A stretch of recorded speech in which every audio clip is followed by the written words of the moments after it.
Welcome to An Interview in History, where imagination meets reality.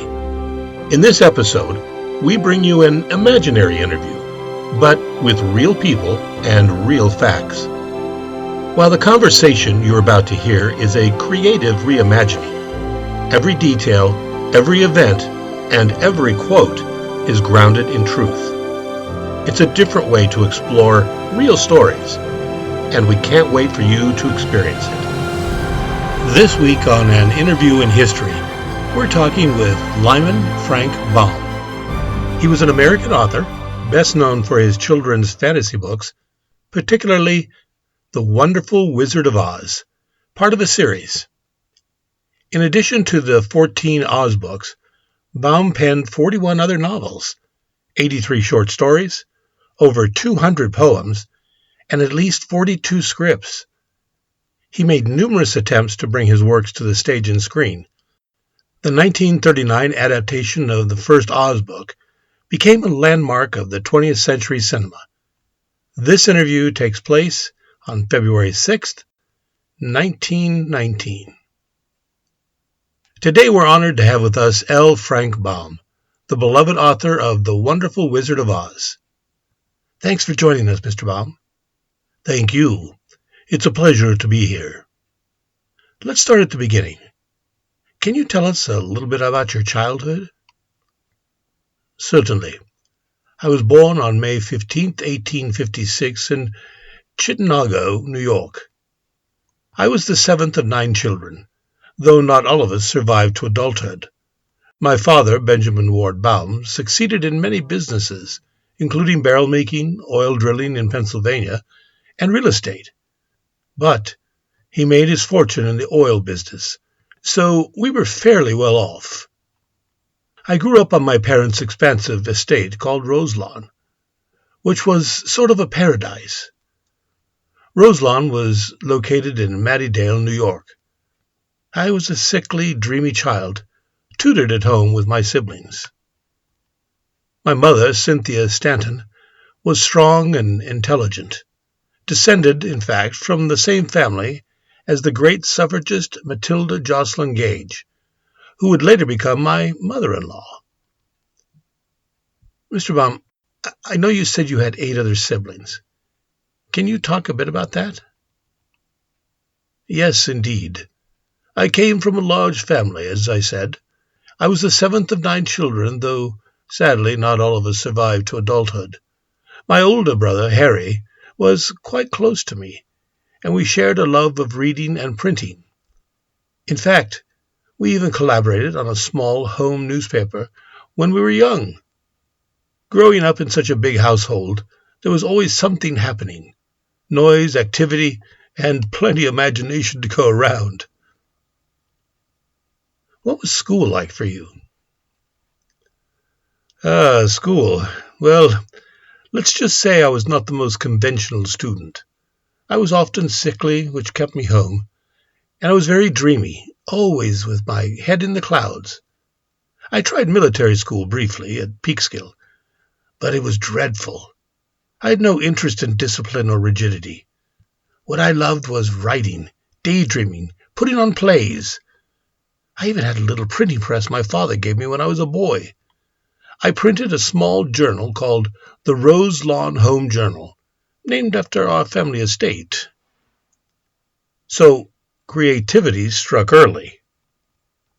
Oh, yes. I was writing from a young age, though I dabbled in many things. I bred fancy chickens, Hamburgs to be exact, and even wrote a book on them. I also ran a theater for a while, acting and managing.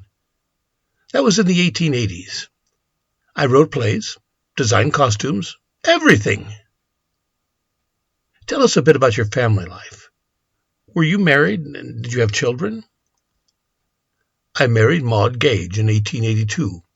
She was the daughter of Matilda Joslyn Gage, as I said, a very forward-thinking woman and a powerful advocate for women's rights. Maud was intelligent, strong-willed. She kept me grounded. We had 4 sons together: Frank, Robert, Harry, and Kenneth. They were the joy of our lives.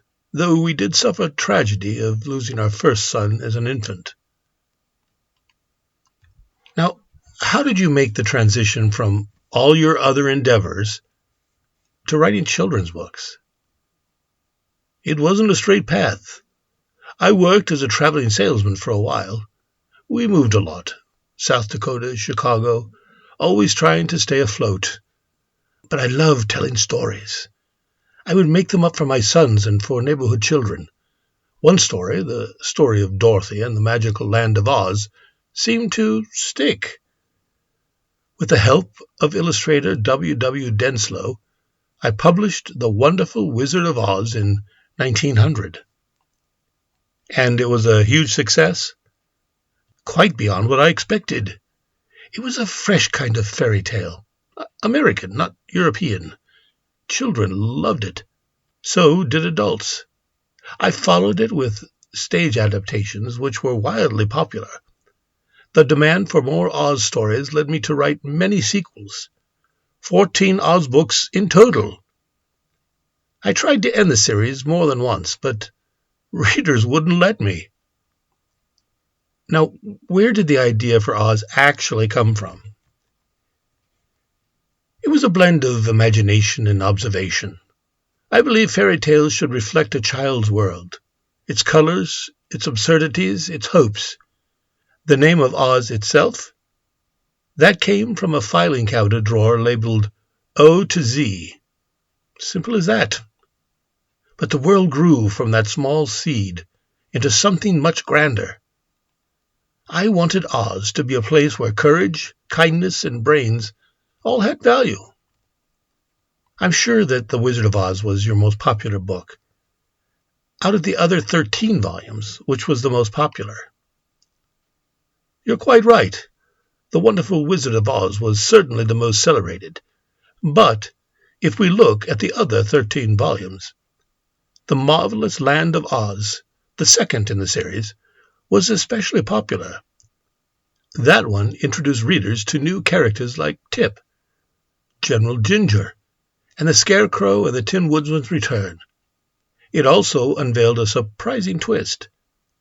Tip was actually Princess Ozma, heir to the throne of Oz.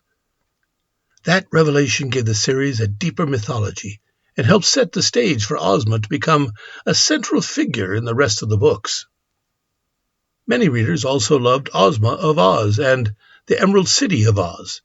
But The Marvelous Land of Oz definitely stood out early on for its bold storytelling and the expansion of the magical world. Mr. Baum, what else did you write? Quite a bit, actually. While Oz brought me fame, I wrote under several pen names and explored many genres. You see, I never wanted to be boxed in. I also wrote adult novels, mostly light romance or adventure, under pen names. Yes, but all highly successful. What happened later in your life? I've continued writing well into my later years. Unfortunately, financial troubles plagued me. Even with Oz's success, other ventures failed. Film companies, publishing endeavors. I filed for bankruptcy at one point in 1911. I listed debts over $100,000, a substantial sum. It was humbling. But even after that, I kept writing and turned over my royalties to help repay my creditors. My wife, Maud, was steadfast during those years, strong, supportive, practical. I wouldn't have survived without her. Still, I kept writing. In 1910, my family and I settled in Hollywood, California, before it was the movie capital. I was fascinated with the potential of film and worked to bring Oz to the screen. But wasn't The Wonderful Wizard of Oz wildly popular?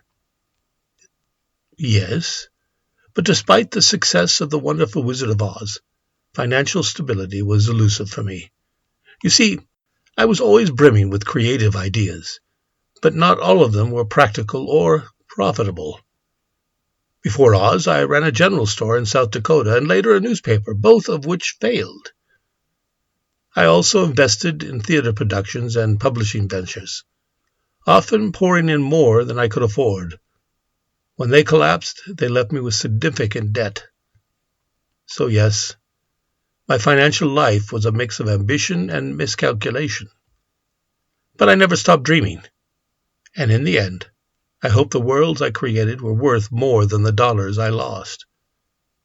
Even Oz, though popular, didn't make me fabulously wealthy. Book royalties are modest, and I often used earnings to fund new projects. I owed much, but I'm proud to say I continued writing and paying back what I could. Not because I was forced to, but because I believed it was right. In the end, I think my heart was always with the art rather than the business. I chased dreams more than dollars, and sometimes dreams don't pay on time. Did you work on the 1919 version of Oz on film? I did see some early versions of the Oz stories, yes. I never imagined it would become such a lasting cultural icon. Now let's talk a little more about your moving to Hollywood. How did that turn out? Well, as I have said, around 1910, my wife Maud and I moved to a home in Hollywood, California, which we named Oscott. It was a modest but lovely place with a garden, chickens, and even a small writing studio. Hollywood was still in its infancy, but I saw its potential, especially for storytelling on film. Didn't you get involved with the stage? Yes, I also wrote stage plays and musicals, some based on Oz, others original. I was fascinated by early film, and even created the Oz Film Manufacturing Company in 1914 to bring my stories to the screen, though it didn't last. What do you hope most people remember about you? That I gave children a world they could escape to, where even an ordinary girl from Kansas could triumph with heart, wit, and courage. That imagination can be a very real form of magic. Thank you, Mr. Baum. It's been a joy speaking with you. And to you as well. Remember, there's no place like home. Baum passed away on May 6, 1919. Baum suffered a stroke, slipped into a coma, and died the following day, 9 days before his 63rd birthday. But before he did, he told his wife, "Now we can cross the shifting sands." That was a reference to the magical barrier around Oz, a place I truly felt I'd spend my life creating and perhaps someday joining. He passed away in 1919, 2 decades before the famous 1939 Wizard of Oz film with Judy Garland. And now, another forgotten history. How did America's first famous cowboy and the world's most beloved ballerina fall in love? How did a Confederate cavalry scout from Virginia turn Texas trail-riding longhorn herder woo and married a La Scala-trained Italian danseuse whose arrival in America and introduction to the scandalous can-can dance had enchanted and inflamed Puritan Massachusetts? Texas Jack Omohundro and the peerless Giuseppina Morlachia were both heading west at roughly the same time. He from his native Virginia to the open spaces and big ranches of Texas, and she from a long engagement at Her Majesty's Theatre in London towards New York to star in the new spectacle of The Devil's Auction on Broadway. Jack rode across the Red River and into Texas unheralded, where Morlachia's arrival on the fastest ship to ever cross the Atlantic was mentioned in newspapers across the country and greeted with the full company of the New York Academy of Music's orchestra.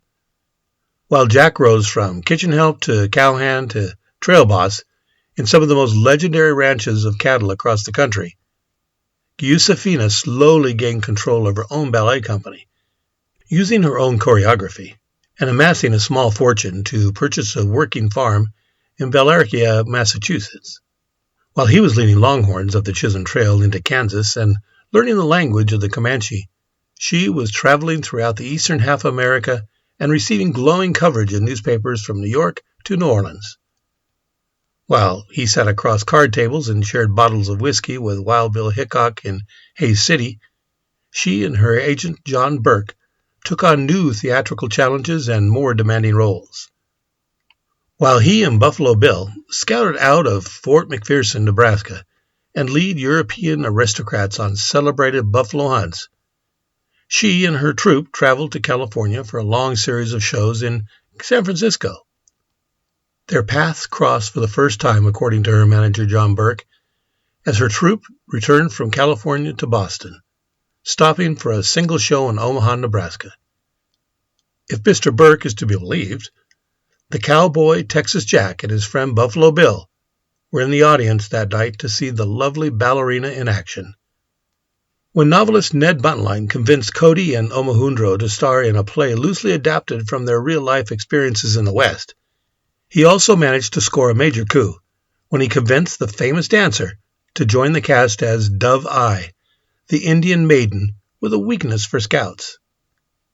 As written, her character was to fall in love with the handsome Buffalo Bill. But within a few shows, it was obvious to everyone that the stage chemistry between the beautiful Italian dancer and the Texas cowboy was undeniable. Life imitated art in the most romantic way possible. The satin-dressed ballerina and the buckskin-clad scout fell in love. When the theatrical season ended, Buffalo Bill and Texas Jack headed back to the prairie to hunt and bask in the freedom of the open plains. But it wasn't long before Texas Jack was on a train bound east.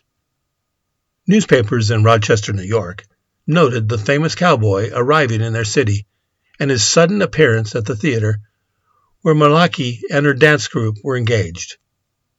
They were married 2 days later and spent the rest of their 2 short lives together. Join us next week when we talk with General George S. Patton, who was a general in the United States Army, who commanded the 7th Army in the Mediterranean theater of World War II, then the 3rd Army in France and Germany after the Allied invasion of Normandy in June 1944. Until then, take care.